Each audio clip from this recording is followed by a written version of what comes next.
Dear customer, if you want to use the machine to cut this kind of material, please note this material has sponge in it.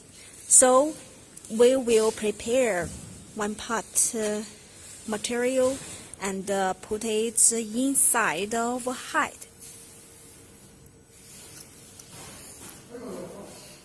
This to make sure the cutting height is more better.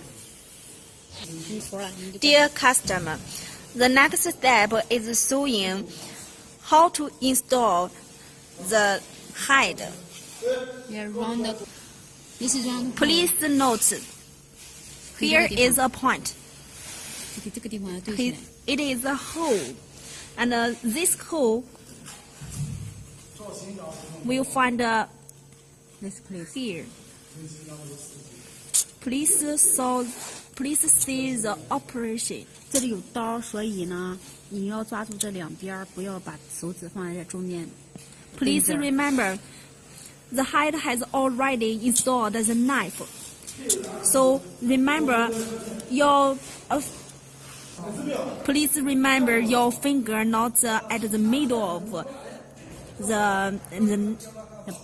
the bottom. Be careful.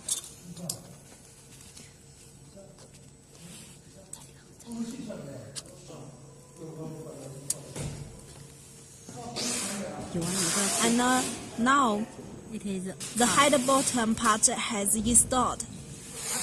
And the next showing how to take it off. this 就是往下扒就行。你跟他说往下扒。